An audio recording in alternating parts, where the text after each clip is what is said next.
सीधे आपको गोरखपुर लेकर चलते हैं, जहां पर मुख्यमंत्री योगी आदित्यनाथ संबोधित कर रहे हैं। एक गरीब कल्याण मेला का आयोजन किया है। इस गरीब कल्याण मेले में आरोग्य मेला भी है, दिव्यांग जनों के उपकरण वितरण का भी कार्यक्रम है, वहां पर कृषि से संबंधित उपकरणों के वितरण का भी कार्यक्रम है और प्रत्येक नागरिक के जीवन में शासन की उन कल्याणकारी योजनाओं का लाभ किस विभाग से और कैसे उपलब्ध कराया जा सकता है, इसकी जानकारी उपलब्ध कराने का एक महत्वपूर्ण केंद्र गरीब कल्याण मेला बनेगा। आज के इस कार्यक्रम के अवसर पर मैं पंडित दीनदयाल उपाध्याय जी की इस पावन जयंती के अवसर पर इस महामानव के प्रति अपने विनम्र श्रद्धांजलि अर्पित करता हूं। आप सब ने कार्यक्रम यहां पर दीनदयाल उपाध्याय गोरखपुर विश्वविद्यालय गोरखपुर के इस प्रांगण में आयोजन किया।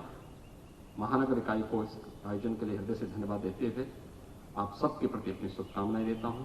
धन्यवाद। जय हिंद।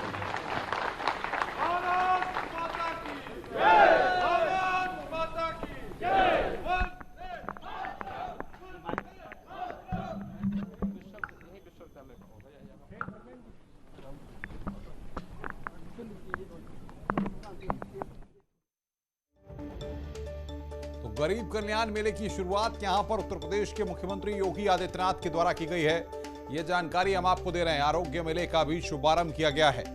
80 करोड़ लोगों को मुफ्त राशन।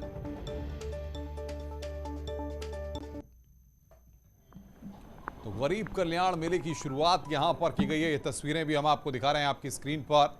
ये लाइव तस्वीरें आप गोरखपुर से देख रहे हैं, जहां पर उत्तर प्रदेश के मुख्यमंत्री योगी आदित्यनाथ वहां पर कार्यक्रम में पहुंचे हुए हैं। मुख्यमंत्री योगी आदित्यनाथ की लाइव तस्वीरें अभी हम आपको दिखा रहे थे। गरीब कल्याण मेले की शुरुआत यहां पर की गई है। अपने संबोधन में उन्होंने कहा कि जो सरकार की तमाम योजनाएं चल रही हैं, उनकी जानकारी इस गरीब कल्याण मेले में, गरीबों के लिए चलने वाली योजनाओं की जानकारी, सरकार के द्वारा क्या कदम उठाए जा रहे हैं, उनकी जानकारी लोगों तक पहुंचाने के लिए कदम उठाए जा रहे हैं।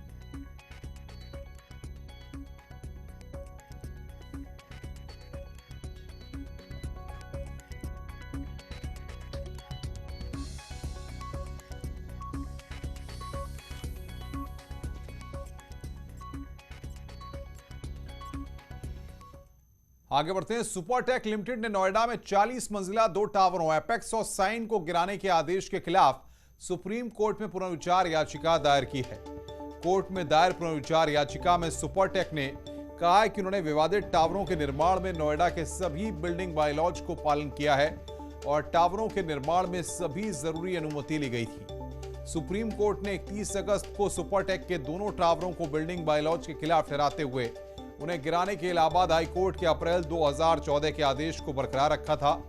इन टावरों में 915 फ्लैट और दुकानें बनाई गई हैं।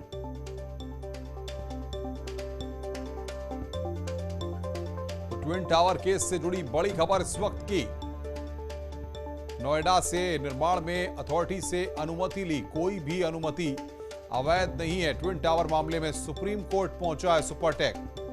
ट्विन टावर मामले में सुप्रीम कोर्ट पहुंचा है। पुनर्विचार याचिका में सुपरटेक की यह दलील है, बिल्डिंग बायलॉज का पालन किया गया है, निर्माण में अथॉरिटी से अनुमति ली। सुशील पांडे बातचीत करने के लिए हमारे संवाददाता फोन लाइन पर जुड़ रहे हैं हमारे साथ। सुशील, क्या जानकारी, क्या तर्क सुपरटेक के द्वारा कोर्ट के सामने रखे गए हैं?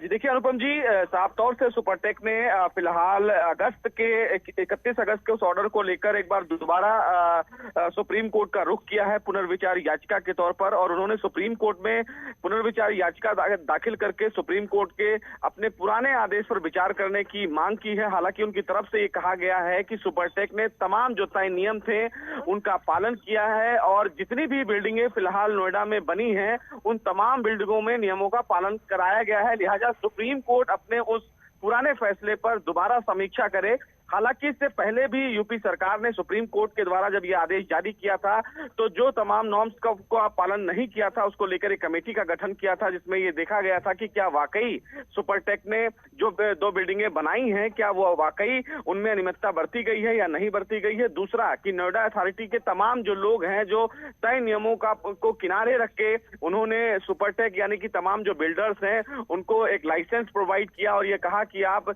नियमों को किनारे रख के आप बिल्डिंगें बनाइए। तो उन तमाम पहलुओं पर विचार करके ही सुप्रीम कोर्ट ने यह अहम फैसला किया है।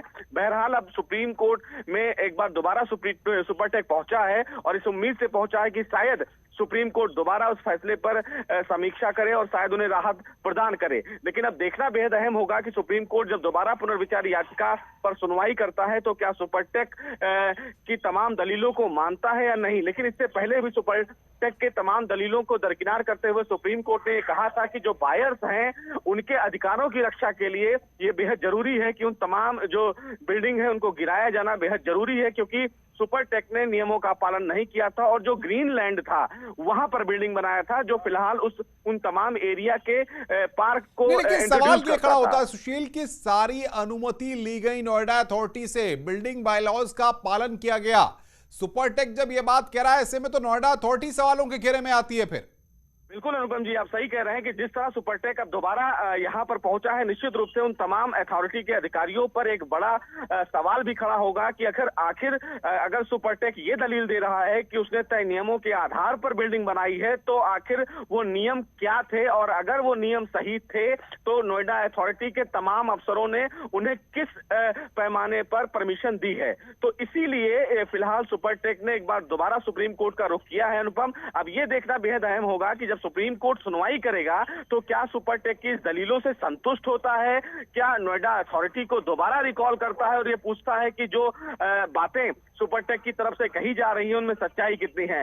ये देखना बेहद अहम होगा। लेकिन अब देखना बेहद जरूरी भी है कि जब सुप्रीम कोर्ट में पुनर्विचार याचिका आती है तो जहां तक मुझे जानकारी है अनुपम, बहुत कम ऐसे फैसले हैं जिसमें सुप्रीम कोर्ट अपने पुराने आदेश में बदलाव करता है। तो ये देखना बेहद अहम होगा क्योंकि मामला सुपरटेक से जुड़ा हुआ है और क्या तमाम जो बायर्स हैं उनको रिलीफ मिलता है या नहीं मिलता है, क्योंकि सुप्रीम कोर्ट ने बहुत सख्त आदेश दिया था और ये कहा था कि जिन तमाम बायर्स ने उस प्रोजेक्ट में पैसा लगाया है उन बायर्स को फिलहाल 9% सालाना ब्याज के आधार पर सुपरटेक उनको पैसा वापस करेगा और जो बिल्डिंगें गिराई जाएंगी वो उसका खर्चा भी सुपरटेक वहन करेगा। तो इन तमाम चीजों को लेकर सुपरटेक एक बार दोबारा देश की सबसे बड़ी अदालत पहुंचा है। देखना सवाल ये खड़ा होता है कि जब टावरों को गिराने का नोएडा अथॉरिटी को आदेश सुप्रीम कोर्ट ने ही दिया है तो फिर ऐसे में जो समय सीमा तय की गई है, अगर पुनर्विचार याचिका पर सुनवाई होती है तो क्या स्टे हो सकता है या फिर क्या विकल्प हैं? पुनर्विचार याचिका दाखिल की गई है कि शायद एक कानूनी प्रक्रिया के तहत अगर इसको देखें अनुपम तो शायद इस पूरी प्रक्रिया को डिले करने की कोशिश की गई है कि अगर पुनर्विचार याचिका सुप्रीम कोर्ट में दाखिल की गई है तो निश्चित रूप से तमाम अथॉरिटी के हाथ बंध जाते हैं, क्योंकि उनके पास ये कहने का मौका मिल जाता है कि हम सुप्रीम कोर्ट में गए हैं। सुशील, जाहिर तौर पर ये सारे फैक्टर्स हैं और अब देखना होगा क्या सुप्रीम कोर्ट का पुनर्विचार याचिका पर रुख रहता है। मऊ में मुख्तार अंसारी सिंडिकेट पर कार्रवाई लगातार जारी है। शहर कोतवाली के भीटी इलाके में मुख्तार अंसारी के करीबी उमेश सिंह के 4 मंजिला शोरूम को गिराने की कार्रवाई जारी है। बताया जा रहा है कि बिना नक्शा पास कराए ये 4 मंजिला शोरूम बनवाया गया था। इसकी कीमत करीब 10 करोड़ बताई जा रही है। पुलिस के मुताबिक अवैध तरीके से अर्जित संपत्ति से शोरूम बनाया गया था। नगर मजिस्ट्रेट द्वारा उनके न्यायालय में एक मुकदमा दायर था उत्तर प्रदेश निर्माण एवं कार्य विनियम अधिनियम 1958 के तहत जो स्टेट बना उमेश सिंह, अजय सिंह, विजय सिंह, विनय सिंह पुत्रगण उमेश सिंह, उसके आधार पर मोहल्ला भीटी स्थित सिटी मॉल जो अवैध रूप से बना था उसको ध्वस्तीकरण का आदेश दिया गया है। उक्त आदेश के तहत ध्वस्तीकरण आदेश 24/9/2021 का है। उस आदेश के तहत आज सभी पुलिस अधिकारी, मजिस्ट्रेट, नगर पालिका, अन्य नगर मजिस्ट्रेट महोदय, प्रभारी सभी लोग मौजूद हैं। सभी की मौजूदगी में गिराया जा रहा है। नगर मजिस्ट्रेट के और नियत प्राधिकारी के आदेश पे गिराया जाए। उमेश सिंह जो है मुख्तार अंसारी जो अंतर स्टेट माफिया हैं उनके सहयोगी हमारे यहाँ पुलिस की कार्रवाई में और पुलिस के अभिलेख उनके बच्चों का है, तो आरबी एक्ट के तहत कार्रवाई की जा रही है और इसका ध्वस्तीकरण नियमानुसार मजिस्ट्रेट के आदेश से किया जा रहा है। करने के लिए आनंद मिश्रा हमारे हमारे साथ फोन लाइन पे जुड़ रहे हैं। आनंद, कार्रवाई जारी है, किस तरह का इनका नेटवर्क रहा था और क्या ये कार्रवाई पहले से प्रस्तावित थी? जी, आपको हो चुकी थी, उस समय ये सील हो गया था, जिसके बाद ये मामला कोर्ट में चल रहा था, जिसमें कोर्ट से आदेश होने के बाद फिर ये ध्वस्तीकरण की कार्रवाई आज शुरू कर दी गई है और सुबह से ध्वस्तीकरण की कार्रवाई की जा रही है। ये उमेश सिंह के 3 बेटे थे, तीनों बेटे के नाम से संचालित था ये मॉडल शॉप, और आपको बता दें मुख्तार अंसारी के काफी करीबी थे, जो मुख्तार अंसारी के भी नाम से इनका धंधा चलता था, जिसको लेके पुलिस ने आज बड़ी कार्रवाई की है और इनकी ध्वस्तीकरण की कार्रवाई शुरू कर दी है। जी फिलहाल कौन कौन से प्रशासनिक अधिकारी मौके पर हैं और उमेश सिंह के अगर बैकग्राउंड की बात करें तो किस तरह का रसूख था, क्या कनेक्शंस उनके मुख्तार अंसारी के साथ थे, जरा बताइए। जी, आपको बता दें उमेश सिंह के करीबी थे, कोयला माफिया का काम करते थे और ठेकेदारी का काम चलता था। और वहाँ पे बता दें आला अधिकारी में वहाँ एडीएम पहुंचे हुए हैं, सिटी मजिस्ट्रेट है और सीओ सिटी के नेतृत्व में ये कार्रवाई चल रही है। जी बिना नक्शे के 4 मंजिला शोरूम बनाया गया था जिसकी कीमत 10 करोड़ रुपए बताई जा रही है। कब इसका निर्माण हुआ था और कितनी जेसीबी पहुंची हुई है, किस तरीके से इसको ध्वस्त किया जा रहा है?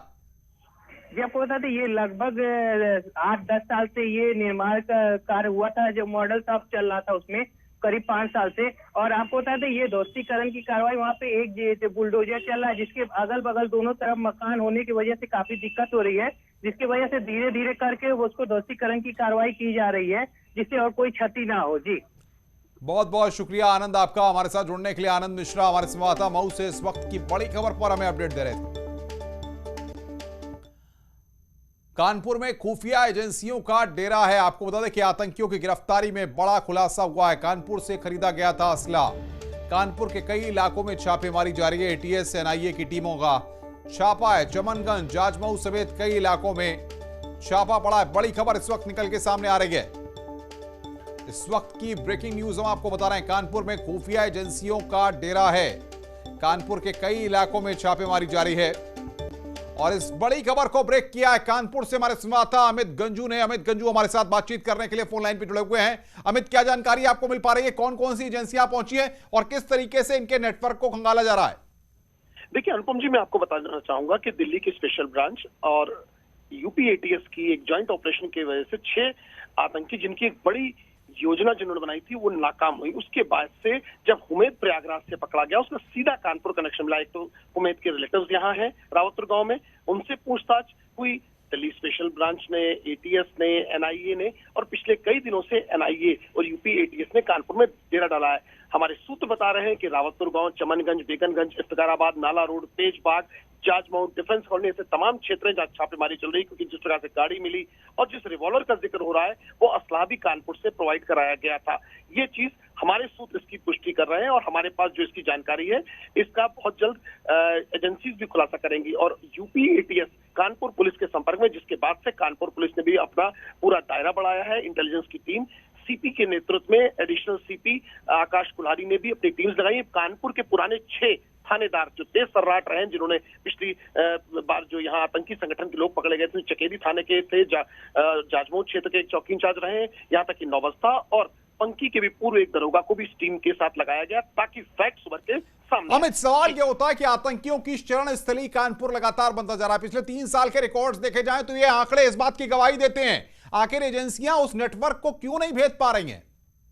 देखिए, आपने बड़ा अहम सवाल पूछा। ये 3 साल नहीं, अगर हम बात करें 2009 के सितंबर की, हम बात करें 2012 की, 2014 की, 2017 की, 2018 की और 2021 की, लगातार कहीं भी आतंकी पकड़े जाते हैं, संदिग्ध पकड़े जाते हैं, उनका कानपुर कनेक्शन रहता है, क्योंकि कानपुर एक बहुत बड़ा हब है। कानपुर का चमनगंज, इफ्तिखाराबाद, नाला रोड, तेजबाग, बेकनगंज, यहाँ कुनिया महल, कंगी महल, ऐसे तमाम क्षेत्र हैं जहां संदिग्ध उठाए गए हैं या पूछताछ के लिए ले जाए गए हैं। कई बार पुलिस एक्टिव होती है और उसके बाद जब केसेस डाउन हो जाते हैं या ये जांच एजेंसीज अपनी जांच को डाउन करती हैं तो पुलिस भी पुराने ढर्रे पे आ जाती है। बिल्कुल बिल्कुल अमित, आप नजर बना के रखिए, आगे भी हम आपसे अपडेट लेते रहेंगे। अमित गंजू हमारे संवाददाता कानपुर से इस वक्त की बड़ी खबर पर हमें अपडेट दे रहे थे। रुक रहे हैं यहां पर एक ब्रेक के लिए, ब्रेक के बाद जल्द हाजिर होते हैं।